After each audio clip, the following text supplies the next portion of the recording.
dreamers.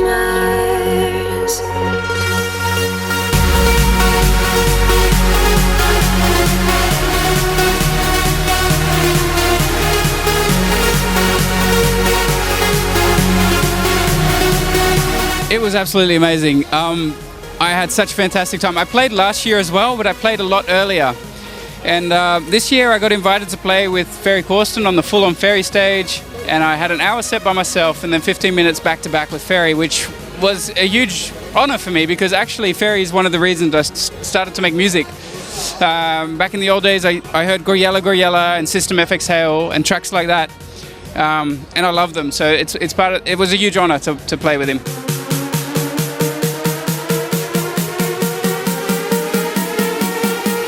There's a lot coming up. I can't reveal too much, but I have a new track coming out with my wife Jano called The Dreamers. That'll be out at the end of August.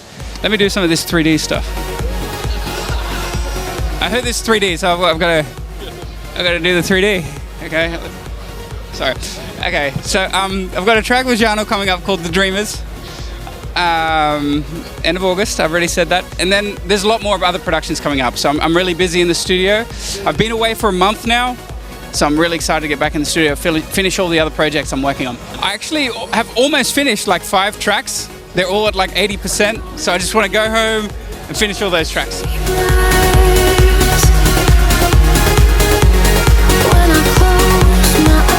Actually, I met Christine Novelli when I toured with her with a Dash Berlin.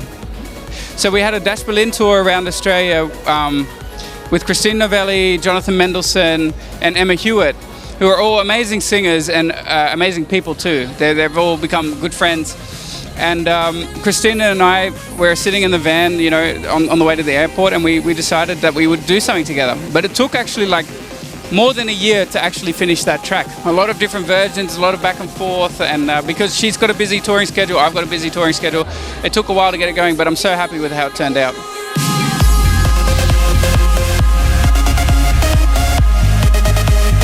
What a lot of people don't realize is they hear my releases and pigeonhole me in a certain style, but I've been around for quite a long time, and actually my influences are more along the hard trance side. When I started going clubbing, it was more like Scott Project and Aces, and the tech trance side as well, like Son of Adorna, Marcel Woods and stuff. So when I have a closing set, I actually play really hard, really quite banging, and I love it. Like in A State of Trance in Utrecht, I ended up finishing at like 145 BPM and just played really energetic. So some people just hear one of my songs and think, oh, that's his sound.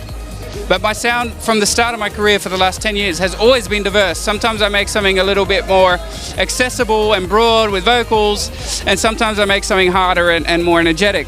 So people that get the MARLO sound, that's why I've called it the MARLO sound, because I'm diverse. So people that get what I do know that I'm quite broad. If I'm on early at a festival, I'm going to play different to if I'm closing at something like Transmission. I'm going to bang it out. Get ready. No, I'm really excited to play.